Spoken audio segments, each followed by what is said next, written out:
तरी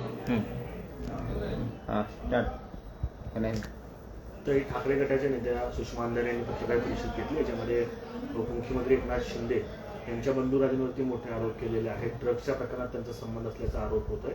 काय शिंदे गटाचं उत्तर आहे? खरं तर कालपासून जो गदारोळ एका शूर्पणखेनं माजवलेला आहे, रामायणात सुद्धा अशीच एक शूर्पणखा होती की जी राम आणि लक्ष्मणांच्या वरती आरोप करत होती।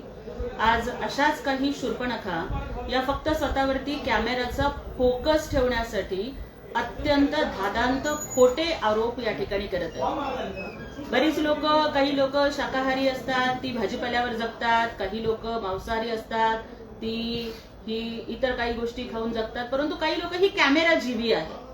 आणि या कॅमेरा जीवी लोकांना जर 2-4 दिवसातून आपण जर मीडियावरती दिसलो नाही ना, तर मग त्यांना कुठे काय करू आणि मग काहीतरी फालतू आरोप करत बसायचे, याच्याशिवाय त्यांना दुसरं काहीच कळत नाही।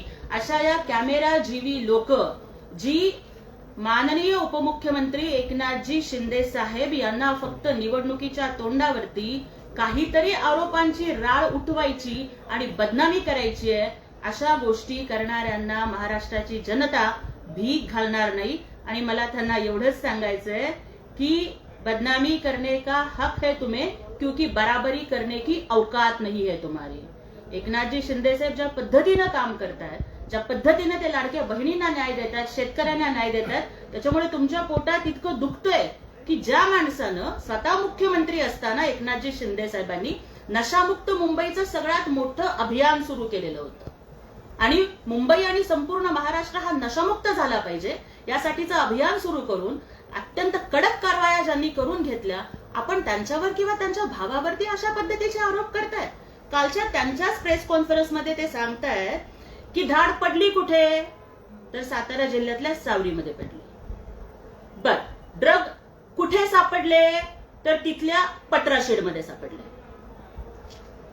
तिथे जे रिसॉर्ट आहे, कालची त्यांची प्रेस कॉन्फरन्स तुम्ही काढून ऐका, त्याच्यामध्ये त्या स्पष्ट सांगतायत की रिसॉर्टचा आणि त्या पत्रा शेडचा काही संबंध नाही आणि त्याच्यामध्ये रस्ता सुद्धा नाहीये, हे त्या स्वतः सुद्धा सांगतायत। आणि मग असं असताना कुठलाही संबंध जर नाही, कुठलाही रस्ता नाही, म्हणजे अगदी मग तिथे आरोपी कोण आहेत, म्हणजे ती जागा कोणाची होती त्या शेडची, तर ती शेडची जागा ही गोविंद शिनकर यांच्या मालकीची होती। ती चालवायला कुणी घेतली, ती ओंकार डिगे यांनी घेतली। ड्रग प्रकरणामध्ये सापडले गेलेले आरोपी कोण आहेत, माझ्याकडे ही पोलिसांची प्रेस नोट आहे। पोलिसांच्या प्रेस नोट मध्ये पोलीस सांगतायत की मुक्काम सावरीगाव, पोस्ट बामनोली, तालुका जावळी, जिल्हा सातारा येथे एमडी बनवण्याच्या कारखान्यावर कारवाई करण्यात आली। त्यावेळी इसम नामे ओंकार डिगे याचा उल्लेख आल्यानं त्याची चौकशी केली आणि त्याबरोबर तिथं जे आरोपी सापडलेले आहेत त्यामध्ये पोलीस सांगतायत की एमडी बनवण्याच्या कारखान्यामध्ये खालील नमूद आरोपींना अटक करण्यात आली।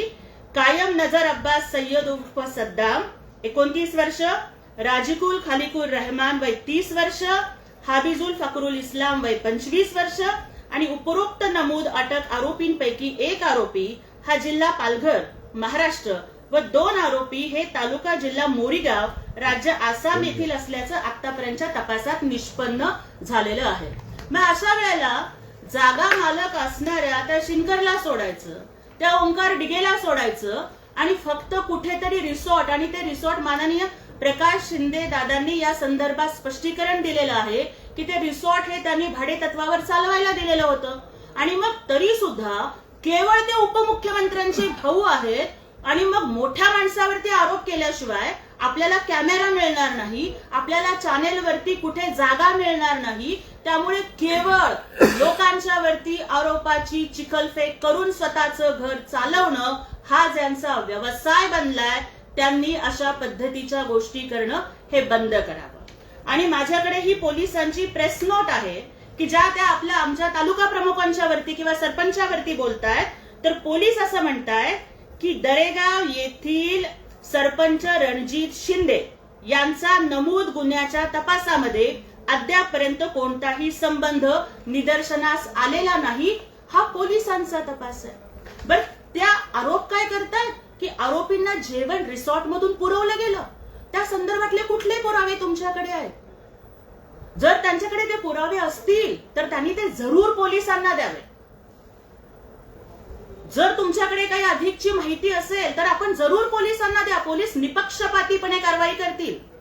आदरणीय एकनाथजी शिंदे साहेब अत्यंत संवेदनशील माणूस, की अगदी स्वतःच्या पोराला मंत्रीपद न देता ज्यांनी शिवसैनिकाला दिलं, जे मुख्यमंत्री असताना सुद्धा लोकांचे अश्रू पुसण्यासाठी पहाटेच्या 3-3, 4-4 वाजेपर्यंत काम करत राहिले, ते आरोपींना कधीही पाठीशी घालणार नाहीत.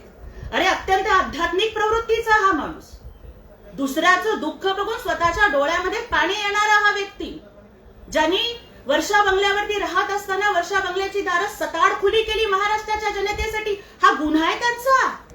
महाराष्ट्राच्या 2,45,00,000 महिलांना लाडकी बहीण म्हणून त्यांनी दर महिन्याला मानाची ओवाळणी दिली. हा गुन्हा आहे त्यांचा.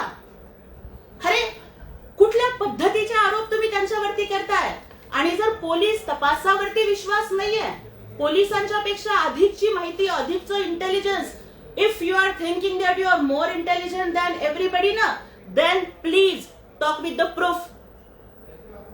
कुठल्याही पद्धतीनं फक्त आरोप करायचे, त्या आरोपाला कुठल्याही पद्धतीचे म्हणजे पुरावेच द्यायचे नाहीत आणि काहीतरी बादरायण संबंध जोडायचा, वडाची साल पिंपळाला लावायची. आरोपींच्या बद्दल जेव्हा तुम्हाला विचारलं गेलं तेव्हा तुम्ही सरळ म्हणताय की आरोपींच्या बद्दल मी बोलणार नाही. ते जे सद्दाम असेल, रहमान असेल, इस्लाम असेल, त्यांच्याबद्दल तुम्हाला बोलायचं नाहीये आणि तुम्ही प्रकाश शिंदे दादांच्या बद्दल बोलताय. तुम्ही सांगताय की त्या हॉटेलचं नाव काहीतरी तेज, यश आहे, मग ती त्यांच्या मुलांची नावं आहे. गुन्हा काय त्यांचा? त्यांच्या मुलांची नावं त्यांनी हॉटेलला दिली, हा गुन्हा आहे. तुम्ही लहानग्या लेकरांच्या सुद्धा तुमच्या या चिखलफेकीमध्ये ओढताय. किंवा त्या छोटा रुद्रांश जो 6-7 वर्षाचा आहे त्याला जर वाढदिवसाच्या शुभेच्छा देण्याच्या संदर्भातलं जे बॅनर होतं तुम्ही त्याचा उल्लेख करताय. अहो ताई, जर तुमच्याबद्दल बोललं तर तुम्ही म्हणता स्त्रीत्वावर हल्ला झाला. तुम्ही इतर अनेक वेळेला तुमच्या पोरीला पुढे करता, भावनेचं राजकारण करता. अहो मग ती दुसऱ्यांची लेकरं नाहीयेत का? का लहानग्या लेकरांच्या वरती तुम्ही बोलताय? आणि असतील पुरावे तर या ना समोर, द्या ना पोलिसांना, करतील ना पोलीस तपास. आणि कुठल्याही पद्धतीच्या गोष्टी निष्पन्न झालेल्या नसताना, पोलिसांनी स्पष्टपणाने सांगितलेलं असताना, ते रिसॉर्ट हे दुसऱ्या व्यक्तीला चालवायला दिलेलं असताना, तुम्ही स्वतः प्रेस कॉन्फरन्स मध्ये म्हणताय की त्या रिसॉर्टचा आणि त्या शेडचा संबंध नाही, हे तुम्ही स्वतः म्हणताय. पण तरी सुद्धा तुम्ही आरोप करताय कारण एकनाथजी शिंदे साहेब यांची भीती बसली आहे तुमच्या सगळ्यांच्या मनामध्ये आणि तुम्ही त्यांचा सामना करू शकत नाही म्हणून तुम्ही बोलताय.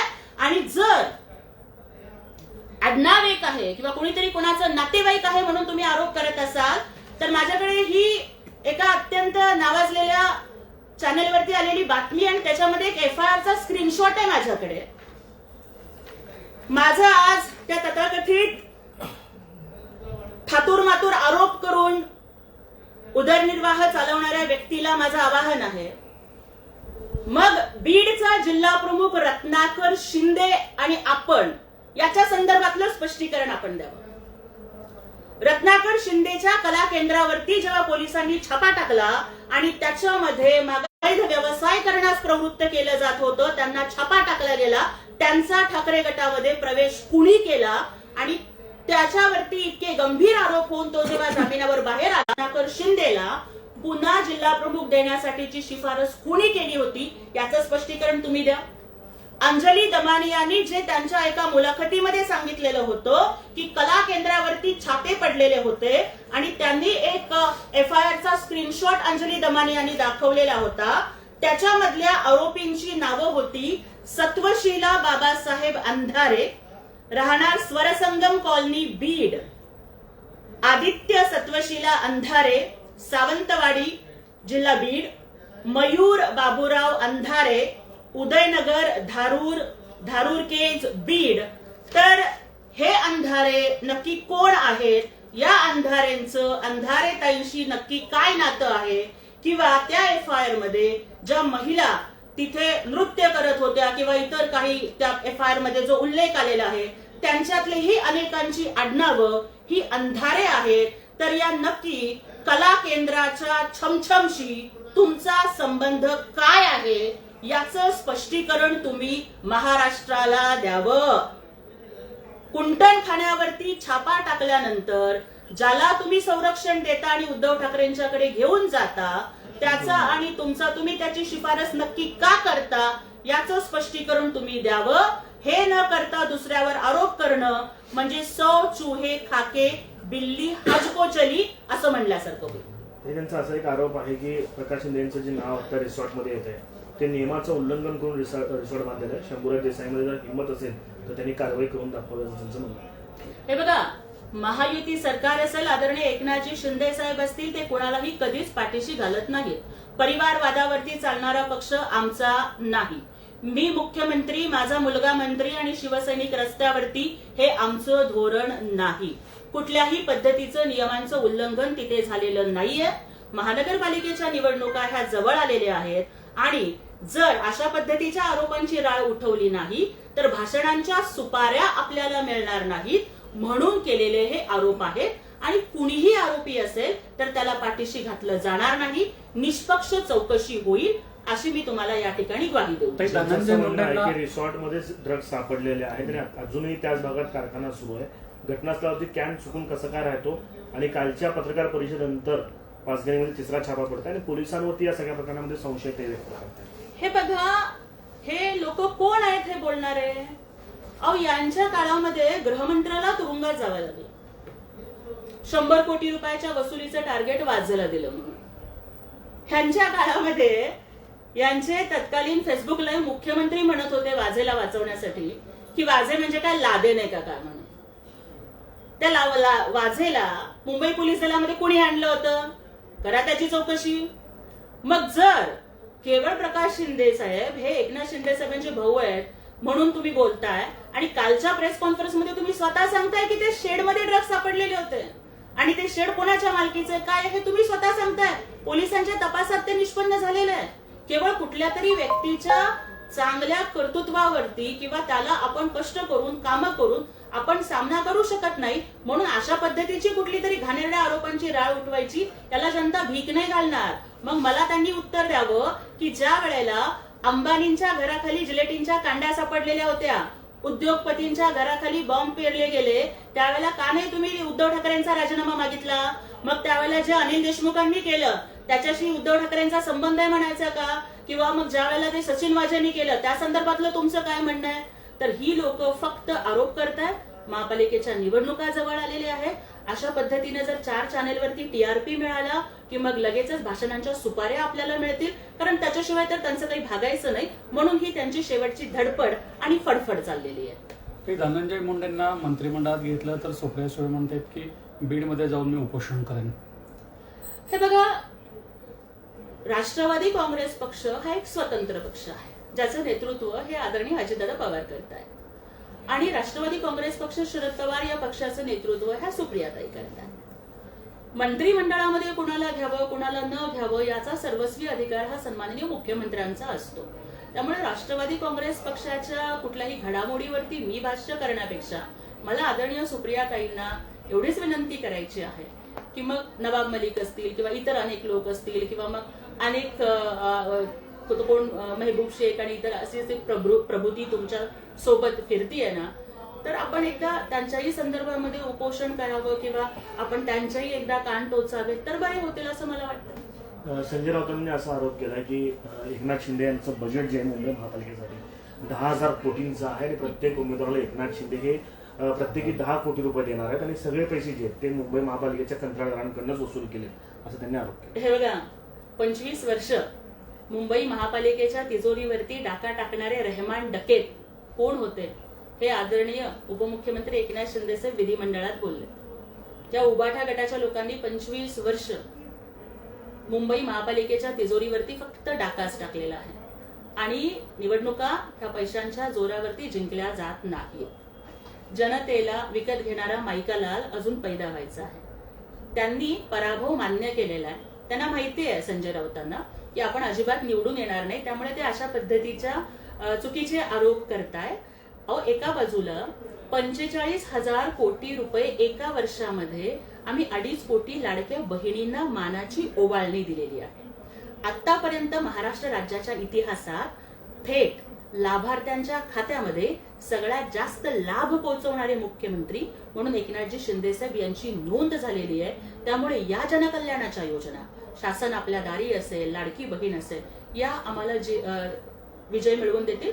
आणि काल पण ते काहीतरी टेस्ट ट्यूब बेबी का असं काहीतरी ते बोलत होते. खरं तर टेस्ट ट्यूब बेबीची प्रक्रिया ही एखाद्या महिलेला जर नैसर्गिकरित्या अपत्य प्राप्ती होत नसेल तर आधुनिक तंत्रज्ञानाच्या सहाय्यानं त्या अशा पद्धतीनं मातृत्वाचा आनंद मिळवण्याचा प्रयत्न करतात.